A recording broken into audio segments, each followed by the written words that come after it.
오늘 누가복음 7장에는요, 아주 4가지 사건이 기억이 되어 있습니다. 다 제가 설명을 못 드리기 때문에 마지막에 나온 사건만 제가 오늘 본문을 읽었지만 하나하나 짧게 설명을 드리겠습니다. 첫 번째 나오는 설명은 뭐냐? 이 1절부터 10절까지 나오는 사건이 있는데 가버나움에서 일어난 사건이에요. 이방인이라는 백부장이라는 사람이 있었는데 이 백부장의 종이 아팠어요. 아주 죽을 병에 걸려 있었는데 이 백부장이 예수님의 소문을 듣고 내가 이 예수를 만나서 이 병을 좀 고쳤으면 좋겠다라는 생각을 가지고 유대인들의 장로들을 만나는 장면이 이어집니다. 그리고 마태복음 8장에 보면 이 종은 중풍병에 걸렸다라고 기록이 되어 있습니다. 그래서 정확한 병명은 모르겠지만 아무튼 죽을 병에 걸렸습니다. 그런데 이 백부장은 이방인이에요. 이방인. 로마 군대 백부장. 백부장이란 말은요, 자기 수하라 100명이 된다 이 말이에요. 100명. 100명을 움직일 수 있는 사람을 백부장. 그래서 이 로마 군대의 장군입니다. 장군이기 때문에 유대인이 아니라 이방인이었습니다. 이방인인데도 이 백부장은 아주 믿음이 있는 사람이에요. 그래서 유대의 장로들이 가서 4절에 보면 그렇게 얘기를 했었습니다. 예수에게 간절히 나와가서 이 일을 해 주십시오. 이 백부장의 종을 고쳐 주십시오라고 부탁하는 장면을 시작해요. 그러고 나서 5절에 이 사람이 어떠한 사람인가라는 것을 예수님께 말합니다. 우리 한번 5절 한번 읽어보겠습니다. 시작. 그가 우리 민족을 사랑하고 또한 우리를 위하여 회당을 지었나이다. 백부장이 이런 사람이었어요. 이방인이지만 로마 시대의 장군이었지만 이 유대인들 종으로 있던 이 유대인들을 노예입니다. 노예들을 사랑하고 또한 그들을 위해서 회당을 지었다. 우리말로 하면요, 교회를 지었다 이 말이에요. 그들이 믿는 신에게 예배 드릴 수 있게끔 교회를 지어줄 만큼 아주 믿음이 있는 사람이니 주님 이 백부장의 종을 좀 고쳐주십시오라고 말합니다. 그래서 주님이 어떻게 하십니까? 들어보니 너무나 감동이 되셔서 그럼 가자. 내가 그 사람 집에 가서 그 하인을 보러 가겠다라고 예수님이 말씀을 하십니다. 그런데 놀라운 일이 일어납니다. 예수님께서 하나님이 백부장이 가려고 말하는데 6절에 말씀하시지만 백부장이 어떤 말을 하는가 한번 들어보십시오. 7절을 보면 백부장이 예수님께 이렇게 말합니다. 7절 읽어보겠습니다. 시작. 그러므로 내가 주께 나아가기도 감당하지 못할 줄을 알았나이다. 말씀만 하사 내 하인을 낫게 하소서. 할렐루야. 여러분, 예수님이 가서 안수 기도를 해주든지 그 종의 상처를 보고 이렇게 상처를 만져줘야지 낫는데 백부장은 뭐라고 얘기하냐면요, 말씀만 하사 내 하인을 낫게 하소서, 이 말을 하는 거예요. 예수님이 들을 때에 깜짝 놀랄 소식입니다. 이 유대인들은 예수님을 배척하고 예수를 와도 믿지 않는데 이 지금 백부장이 주인의 주권을 인정하는 믿음을 얘기하는 거예요. 예수님께서 이 세상을 다스리는 분이 아니십니까? 주님이여 가실 필요 없습니다. 말씀만 하셔도 주님의 그 말씀 한마디로도 나는 내 종이 나을 줄을 믿습니다. 지금 백부장이 이 얘기를 하고 있는 거예요. 이방인이. 예수님께서 깜짝 놀라십니다. 그래서 예수님의 명령에 모든 만물이 순종한다는 이 믿음을 지금 가르쳐주고 있는 것입니다. 여러분, 우리가 믿는 예수님은 이런 분이셔요. 아멘입니까? 우리 예수님은요, 이 모든 세상 만물을 말씀으로 움직이시고 그 예수님의 말 한마디에 이 세상 만물은 없어질 수도 있고 사라질 수도 있고 새로 생길 수도 있고 이런 주님을 우리가 믿고 있는데 백부장이 그 믿음을 지금 우리에게 가르쳐주고 있습니다.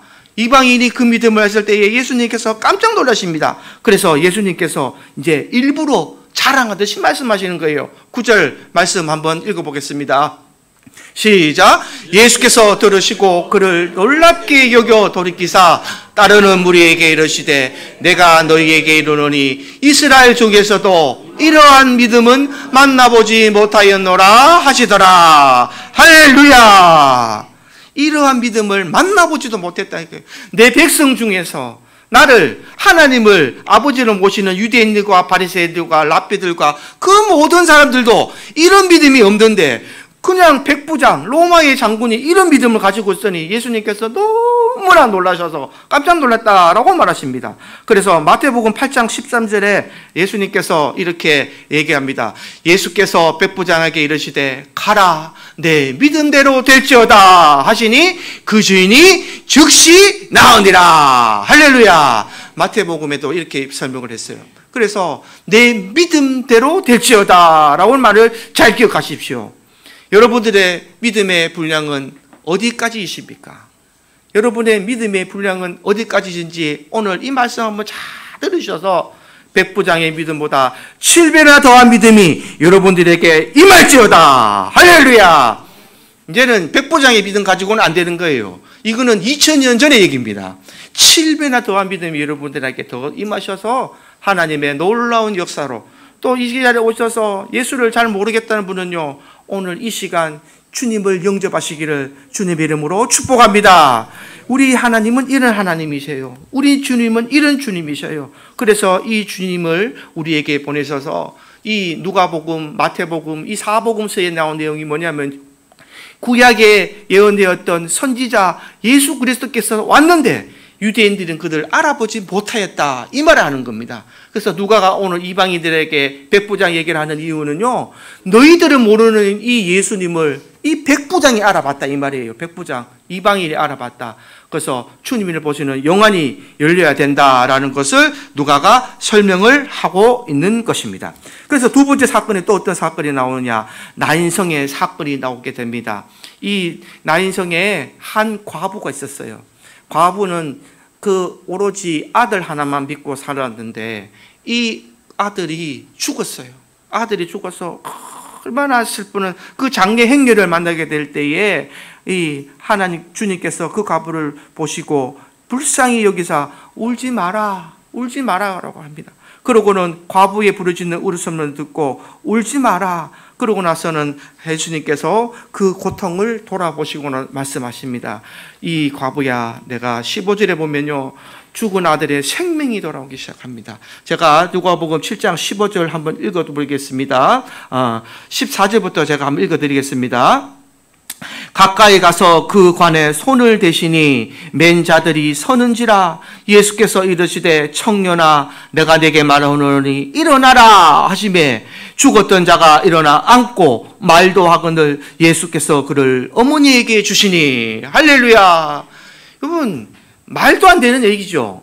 장례 다 죽어가지고 관 메고 가는데 예수님께서 그 불쌍한 과부의 눈물을 보시고 관에 손을 얹고 기도하시면서 일어나라 한마디 하신 거예요. 일어나라. 그때에 그 죽었던 청년이 일어나서 앉고 말도 한다. 이것은 기적이 아니라 죽음, 사망의 권세도 다스리시는 예수님의 권위를 가르쳐 주시는 겁니다. 그래서 모든 사람들이 자꾸 병 고치시고 병을 고치시고 모든 것을 이루신다 이렇게 표현을 하는데, 성경에서 말하시는 예수님의 권위는, 능력은 그것이 아니라 이 모든 세상 만물을 다스리시는 주인이시다라는 것을 가르쳐 주시는 거예요. 우리 예수님께서 그냥 죽은 자 살리시고 병든 자 고쳐주시고, 가난한 자에게, 아이고 기름 있는 과부에게 기름병 안 떨어진다, 너 죽을 때까지 기름 안 떨어지게 하시겠다, 이렇게 하시는 예수님이 아니다라는 것을 저는 가르쳐 드리고 싶습니다. 그 모든 작은 기적 속에서 예수님은 모든 만물을 다스리시고 그 만물을 예수님께서 이것을 운영하시고 모든 것을 통치하신다, 우리의 주인 되신다는 것을 가르쳐 주신다는 것을 기억하시기 바랍니다. 자꾸 예수님을요, 교회에 와서 병 고치는 걸로 착각을 하는 건 안 된다는 것을 제가 말씀드리는 거예요. 교회에 와서 병 고치는 데입니까? 병원 가시라니까요. 병원 가도 병 고칩니다, 여러분. 우리 교회는 병 고치는 곳이 아닙니다. 병든 자가 오고 가난한 자가 오고 암 아픈 자가 왔을 때에 주님을 만나면 그 주님께서 그 모든 것을 덮어주시고, 내가 죄인인 것을 고백하고 내가 죄인인 것을 주님 앞에 서원하고 이제는 주님이 뜻대로 살겠습니다라고 말할 때에 내 영혼과 내 육체가 변화되는 곳이 교회입니다. 그것을 가르치는 곳이 교회가 되는 것이에요. 교회는 병 고치고 뭐 부자가 되게 하는 곳이 아니라 내가 억눌렸던 내 죄악의 사슬의 끈이 무뎌지고 마귀가 나를 지배했던 내 영혼이 이제는 주님의 영혼으로 바뀌고 예수님이 나를 통치하시고 이끌어 가시는 몸이 될 때에 사탄 전세가 나를 침범하지 못하고 병든 이 죄악의 몸이 나를 침범하지 못하고 주님께서 끝까지 지켜주신다는 것이 바로 교회가 되는 것입니다. 그것을 가르쳐주고 그것을 우리에게 주시려고, 구원을 주시려고 가르쳐주는 것이 교회라는 것을 기억하시기 바랍니다. 그래서 교회를요, 너무 하급으로 만들지 마십시오. 교회는 아주 세상이 범접할 수 없는 최상의 권위 집단입니다. 예수님이 다스리시는 집단입니다. 그것을 기억하셔서 오늘 말씀도 보셔서 첫 번째는 백부장의 종이 고쳐지고 두 번째는 죽은 자가 살아난다. 그래서 16절에 보면 이렇게 얘기를 합니다. 모든 사람이 두려워하며 하나님께 영광을 돌려 이르되 큰 선지자가 우리 가운데 일어나셨다 하고 또 하나님께서 자기 백성을 돌보셨다 하더라. 아멘. 이게 예수님의 사역이에요. 예수님께서 큰 선지자다 이 말이에요. 그것을 보여주시기 위해서 구약에 예언되었던 그 선지자, 너희를 구원할 메시아가 이 땅에 완다는 것을 보여주시기 위해서 이렇게 기적과 이적을 보여주셨다라는 것을 가르쳐 드립니다. 그래서 누구든지 이 예수를 메시아로 구원자로 믿고 받아들이게 되면 죽음의 권세를 이기고 생명을 얻게 된다. 할렐루야. 이거를 가르쳐 준다 이 말이에요. 그래서 예수만 믿으면 죽음의 권세는 떠나가지고 생명을 얻을 줄 믿습니다. 우리 눈에 보이는 이 세상의 작은 죽음은요, 실제로 죽음이 아닙니다. 사람들이 착각하는데 내가 여기서 죽으면 끝이라고 생각하는데요, 우리가 죽는 죽음은 죽는 것이 아니라 잠자는 것이라고 성경을 표현해요. 잠자는 것. 저와 여러분들이 만약에 죽어서 관에 가서 화장하고 오면 없자고 다 죽었다고 얘기하잖아요. 근데 그게 죽는 게 아니라니까요. 잠자는 겁니다. 진짜 죽음은 없습니다. 둘째 사망의 부활에 우리가 다 부활해서 하나님의 심판을 받고 난 뒤에 영생과 지옥으로 갈리고 나는 그때에 예수님께서 우리에게 가르쳐 주신 거예요. 그래서 지옥에 가지 말라고, 너희 그거 가지 말라고, 나 믿고 예수 믿고 구원받고 천국에서 영생에서 살라고 가르치는 것이 바로 교회가 되는 것입니다. 여러분, 이 영생을 붙드시기를 주님의 이름으로 축복합니다. 이게 진짜 중요한 거예요. 이게 진짜 중요한 겁니다. 그래서 천국은 보화라고 말하는 거예요. 그래서 천국은 보화라는 거예요. 보화. 이게 진짜 귀한데 세상 사람들은 무엇이 귀합니까? 돈이 귀합니다. 돈이 귀합니다. 그래서 자꾸 돈을 쫓아다니고 사람들은 남의 것을 빼들어서 내가 더 소유하려고 그러고, 우리 이번에 SK 최태원 회장도 보셨다시피 그 이혼할 때 소송하는 거 보세요. 소송할 때 왜 이혼 소송합니까? 그죠? 남녀 관계가 만약에 서로 싫어지고 서로 필요지면 헤어지면 그만 아닙니까? 근데 둘 다 최고의 변호사 사서 소송하는데 이유가 뭐예요? 돈 때문이잖아요. 돈 더 받아내려고. 내 돈 더 내놔라. 이 최태원이는 다 못 준다. 이것만 가져가라. 결국 그런 소송이잖아요. 그래서 세상의 법들은 돈으로 시작해서 모든 것이 욕심과 죄로 이어지는 것이 세상이지만 우리 교회는 그것이 아닙니다. 영생이 있는 줄 기억하시기 바랍니다. 영원히 사는 믿음, 주님과 동행하는 영원한 삶. 그래서 주님이 이 땅에 오는 것입니다. 그래서 우리가 교회에 오셨을 때에 예수를 믿는다면요, 첫째는 뭘 해야 되느냐? 자기의 죄를 고백하셔야 됩니다. 내가 살아왔던 죄를 고백하셔야 됩니다. 주님을 알기 전에 죄를 고백하셔야 됩니다. 주님, 내가 교회에 오기 전에는 몰랐습니다. 내 뜻대로 돈을 따라 살았고 내 욕심대로 내 삶을 살았습니다. 그러나 목사 말을 들어보니까 예수님이 살아계시고 예수님이 우리의 구원자라고 하시니, 주님, 내가 그 주님 앞에 내 죄를 고백합니다. 잘못 살았던 내 죄를 고백하오니 주님, 나의 죄를 회개하오니 나의 죄의 고백을 받아 주시옵소서. 이게 예수를 믿는 믿음입니다. 그리고 예수를 믿으면 하나님의 백성이 될 수 있다라는 것을 가르쳐 주는 거예요. 이게 교회에 나오는 핵심이 되는 것입니다. 부자가 되는 것이 아니라, 병 고침이 아니라 예수를 믿는 그 믿음, 예수를 믿는 그 믿음이 반드시 있어야 하나님 천국 나라의 백성이 될 줄 믿습니다. 다른 방법은 없어요. 다른 방법은 절대 존재하지 않습니다. 그래서 오직 예수의 이름을 믿고 예수의 이름을 앞에서 우리가 제일 자백하고 회개할 때에 우리의 모든 죄를 주님께서 깨끗하게 씻어주시고 소멸시켜주시고 예수의 백성이 될 줄 믿습니다. 그 모든 축복과 복을 다 받아 누리시는 저와 여러분이 될 수 있기를 주님의 이름으로 축복합니다.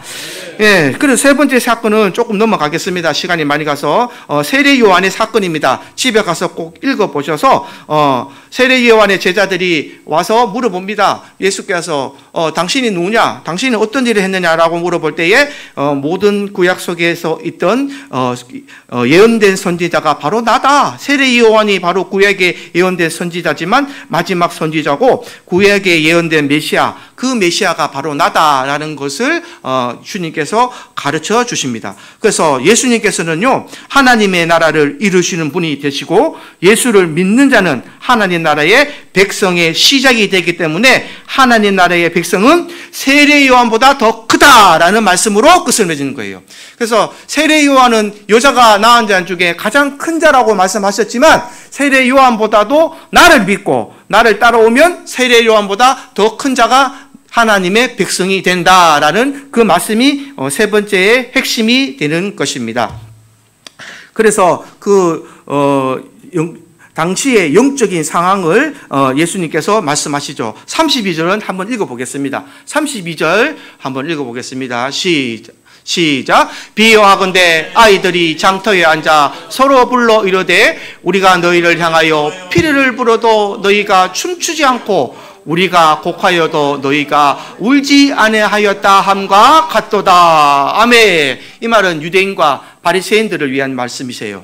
내가 너희들의 왕이고 왔는데 내가 장터에 앉아서 너희를 위해서 피리를 부르러 너희는 춤추지 아니한다. 내가 너희를 구원하러 왔는데 너희는 기뻐하지 아니한다라는 그 당시의 유대인들의 영적인 상태를 말씀을 합니다. 그러니까 기쁜 소식을 전해도 기뻐하지 않고 심판의 소식을 전해도 애통하지 않는다. 그 안타까운 마음을 주님께서 비유를 하셨습니다. 그래서 33절, 34절 보시면 제가 한번 읽어드리겠습니다.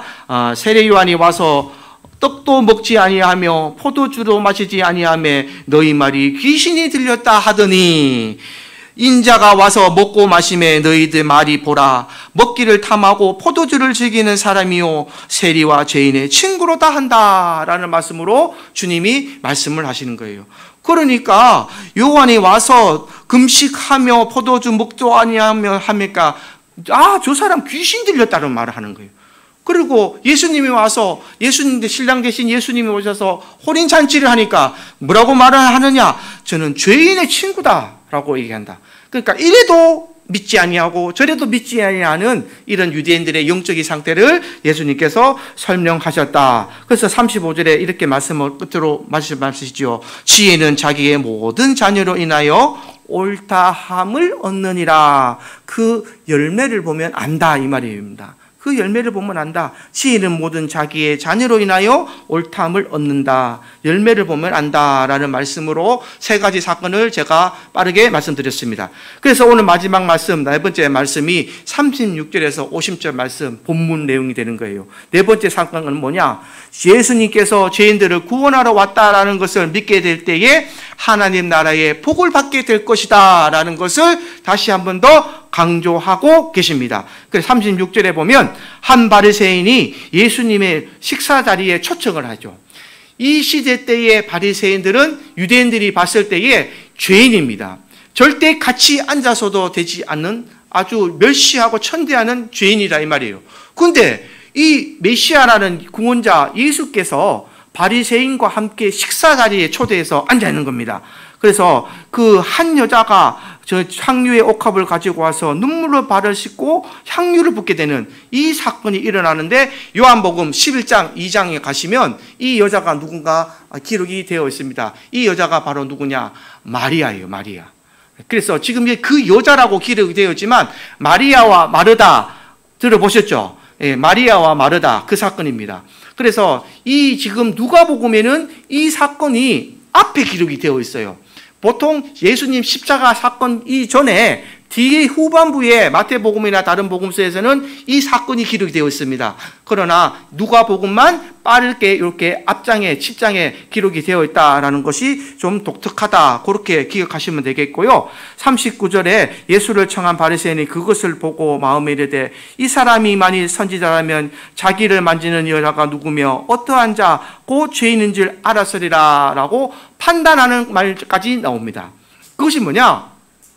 왜 예수님은 저 죄인이 만지는데 가만히 있느냐 이 말이에요. 죄인이 자기 몸을 만지고 자기 발을 씻고 눈물로 하고 머릿결로 했는데 왜 가만히 있느냐? 그래서 예수님께서 사람을 정죄하고 판단하고 무시하는 이 바리새인들을 깨닫게 하시려고 비유를 통해서 질문을 하십니다. 그래서 오늘 그 질문의 내용이 중요하죠. 자, 빚진 사람이 두 사람이 있다. 한 사람은 500만 원을 빚졌고 한 사람은 50만 원을 빚졌다. 그래서 두 사람이 있는데 이 한 품삯이죠. 이 데나리온은 하루 품삯인데 제가 이제 우리나라 말로 해석을 하면 그냥 500만 원, 50만 원으로 이제 얘기를 바꿨습니다. 그러면 500만 원 빚 탕감 받는 사람이 좋을까요? 50만 원 빚 탕감 받는 사람이 좋을까요? 이렇게 묻는 거예요. 당연히 500만 원이 좋겠죠. 500만 원이라는 큰 돈을 감당했으니까 그 주인에게 얼마나 감사하게 생각하셨습니까? 야, 저 사람 내가 정말 너무 감사하다. 내가 어렵고 힘들고 돈이 없었고 그 돈을 갚지 못했는데 500만 원이라는 큰 돈을 내게 탕감하여 주었으니 얼마나 내가 감사하고 더 사랑하는가. 내 앞으로 저 사람이 내한테 무슨 부탁하고 시키면 내 뭐 하나는 무조건 들어주자. 이 말을 하지 않겠습니까? 이 얘기를 하고 있는 거예요, 비유를. 그래서 그 주인이 갚을 넘긴 사람을 알고 둘 다 탕감했을 때에 누가 더 주인에게 감사하고 더 사랑하겠느냐라는 말씀으로 주님께서 비유를 하고 계십니다. 그리고 본론을 이야기하시는 겁니다. 너희들은 지금 나를 보고도 영접하지 아니한다.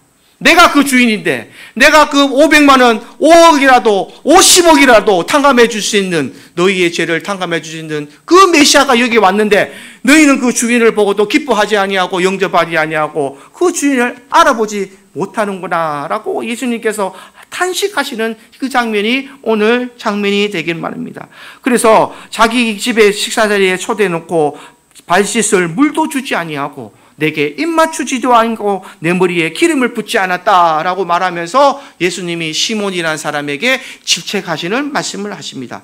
근데 그 여자 마리아는 어떻게 했습니까? 발을 씻고 눈물을 흘렸습니다. 그래서 여기서 발을 씻고 눈물을 흘렸다라는 말은요, 회개를 했다 이 말입니다. 주님 앞에서 내가 회개를 했다. 그리고 메시아의 발을 입을 맞췄다라는 것은 내가 그를 주인으로 섬기겠다는 말이에요. 충성맹세를 하였다. 시편 2012절 말씀해 보면 이렇게 말씀하고 있습니다. 이 아들에게 입을 맞추라. 그의 아들에게 입 맞추라 라고 표현합니다. 그래서 우리가 주님 발에 입 맞춘다라는 것은 무슨 표현이냐? 우리가 주님을 주인으로 섬긴다는 뜻입니다. 그렇지 않습니까? 우리가 이 높은 사람을 만날 때에는 우리가 먼저 고개를 숙이고 우리가 그의 발에 입을 맞춘다는 것은, 발이라는 것은요, 유대인들에게는요 아주 더러운 겁니다. 치욕스러운 것이에요. 왜냐? 유대는 우리나라와 다르게 모래사막이에요. 모래사막이고 예전에는 우리 지금과 같이 운동화를 신고 다니는 것이 아니라 슬리퍼나 이런 흙먼지가 묻을 수 있는 그런 신발을 신고 다니는 곳이기 때문에 그 발은 아주 더러운 곳입니다. 그래서 집마다 들어가면 발 씻을 물 있는 이 웅덩이가 있어요. 웅덩이가. 그래서 남의 집에 들어갈 때는 발을 씻고 들어가는 것이 유대인들의 예입니다. 그런데 그 발에다가 입을 맞췄다는 것은 종이라는 뜻이죠.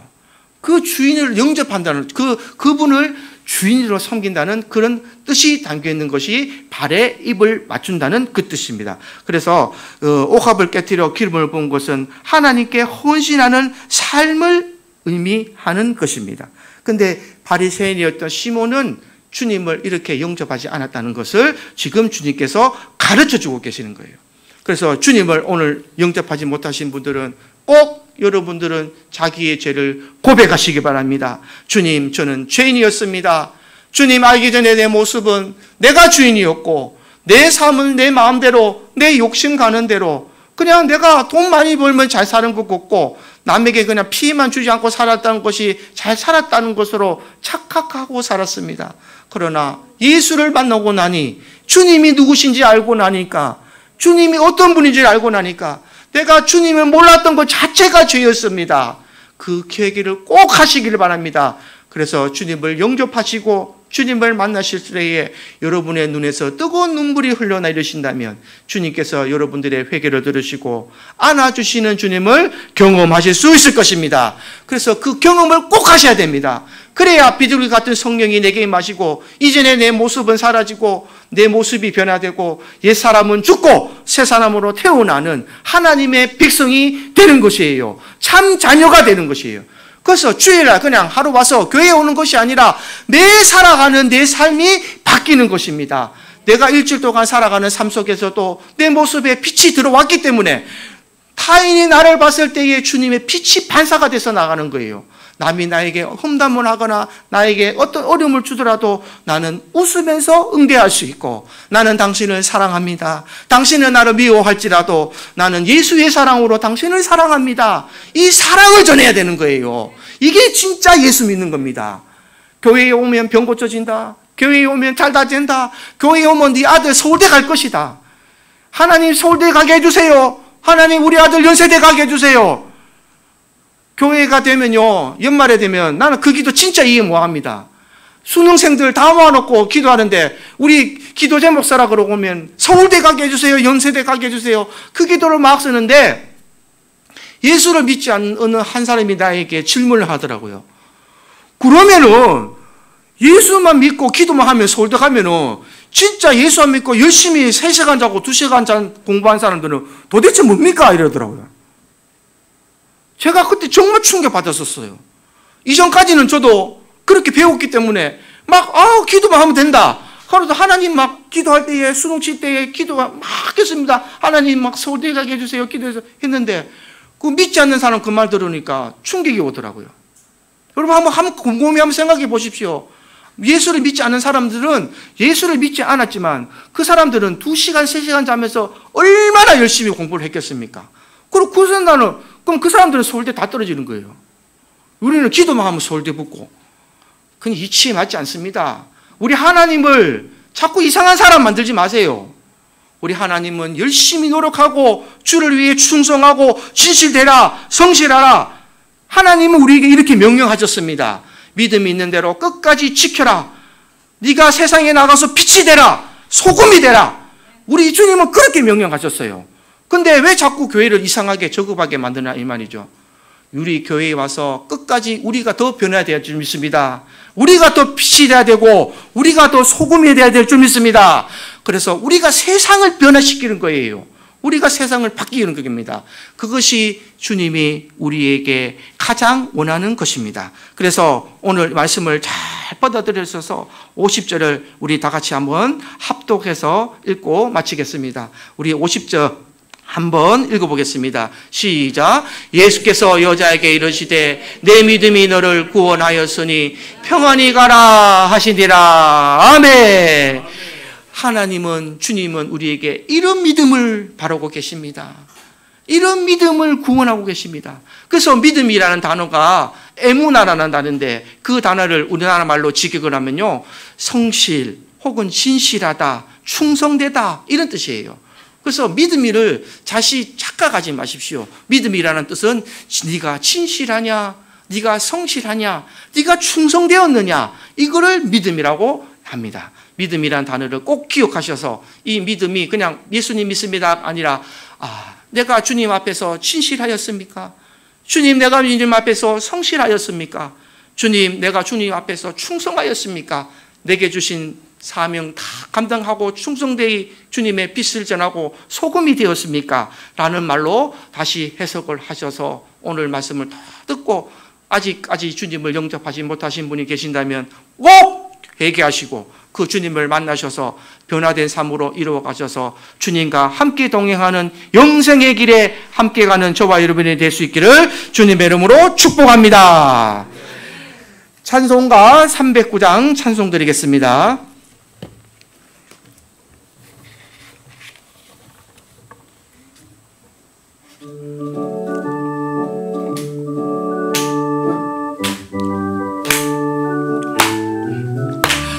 목마른 내 영혼 주가 이미 허락한 그 귀한 영생수 주여 갈망합니다. 그 약속 따라서 힘써 간구하오니 오 주여 내 기도 와서 들어주소서. 아멘. 예수의 사랑 예수의 사랑 바다 물결같이 내게 임하니 영광의 물결에 온전히 쌓여서 내 영혼의 기쁨 한량없도다. 주 내게 약속한 금비 내려주시려.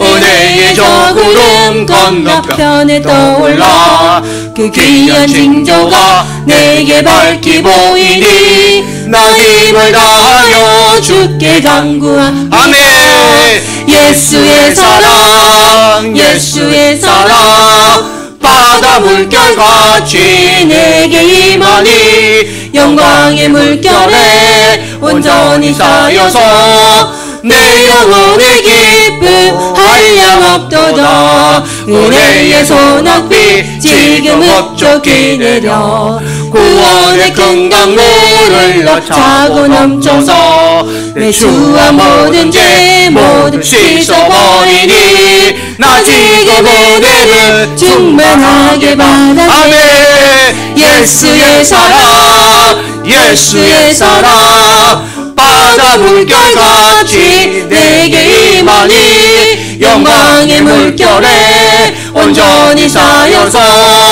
내 영혼의 기쁨 한량없도다. 그 차고 넘치는 주의 은혜의 물결 힘차게 밀려와 내게 만족합니다. 오 할렐루야로 주를 찬송하오니 내 마음의 기쁨이 항상 충만합니다. 예수의 사랑 예수의 사랑 바다 물결같이 내게 임하니 영광의 물결에 온전히 쌓여서 내 영혼의 기쁨 한량없도다.